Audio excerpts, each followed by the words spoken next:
आदरणीय शिक्षक बंधुओं, प्रिय विद्यार्थियों, अभी आपने सुना शिक्षा निकेतन इंटरमीडिएट कॉलेज के प्रधानाचार्य श्री मुकुंद सिंह गौर ने आपके सामने अल्पसंख्यक वर्ग के लिए संघ सरकार और विभिन्न प्रांतीय सरकारों के द्वारा चलाई जाने वाली योजनाओं के बारे में जानकारी दी गई।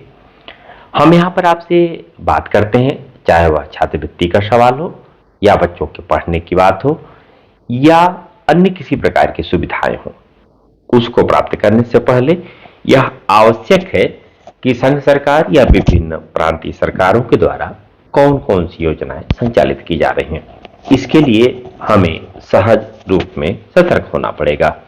हम सबसे पहले जानते हैं कि भारतवर्ष में अल्पसंख्यक वर्ग में कौन आता है।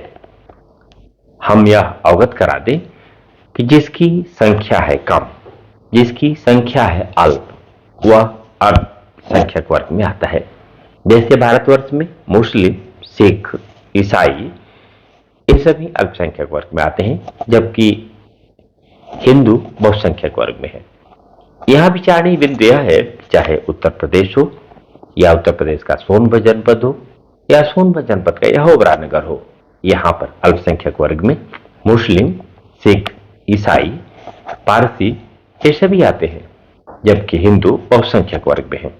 आइए दूसरी तरफ हम समझते हैं जम्मू कश्मीर में यही समुदाय या हमें कहें कि यह संप्रदाय जो हिंदू है वहां पर अल्पसंख्यक है और मुस्लिम बहुसंख्यक है, जबकि वहां पर भी ईसाई, सिख ये अल्पसंख्यक हैं। हम सभी जानते हैं कि जिस भी समाज में जिसकी संख्या अल्प होती है, कम होती है, उसका ख्याल रखना बहुसंख्यक वर्ग के लोगों की जिम्मेदारी होती है। कुछ इसी भावना से प्रेरित होकर के हमारे भारतीय संविधान में अल्पसंख्यक वर्ग के हितों को विशेष रूप से महत्व दिया गया है। यहाँ इस बात की जरूरत है कि जो भी अल्प हैं, जिनकी संख्या न्यून है, जिनकी संख्या कम है, उनकी देखभाल, उनकी सुरक्षा की बात या उनके साथ सद्भावना की बात या उनके विकास की बात, हर क्षेत्रों में बहुसंख्यक वर्ग के लोगों को विशेष ख्याल रखना चाहिए। मनुष्यता भी यही है। हमारा भारतीय संविधान भी इसी बात को कहता है कि हम सबको एक साथ लेकर के चलेंगे, चाहे वह किसी संप्रदाय का हो, चाहे वह किसी जाति का हो, चाहे वह स्त्री हो या पुरुष हो, चाहे वह काला हो या गोरा हो, चाहे वह किसी क्षेत्र का हो, चाहे उसकी कोई भी भाषा हो, इन सब के आधार पर किसी के साथ किसी भी प्रकार का भेदभाव नहीं किया जाना चाहिए। कुछ इन्हीं सब बातों को ध्यान में रख करके अल्पसंख्यक वर्ग के लिए हमारे भारतीय संविधान में या हमारे भारतीय संविधान के अंतर्गत आने वाले विविध व्यवस्थाओं में उन्हें विशेष महत्व दिया गया है।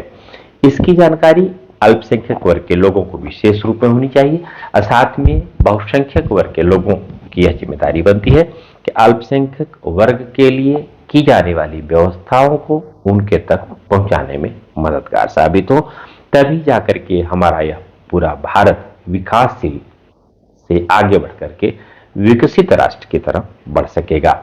हम समझते हैं कि अल्पसंख्यक वर्ग के लिए दी जाने वाली व्यवस्थाओं का या सुविधाओं का लाभ अल्पसंख्यक वर्ग के लोग पहले भी लेते रहे हैं, अब भी लेते रहेंगे और आने वाले दिनों में भी लेते रहेंगे।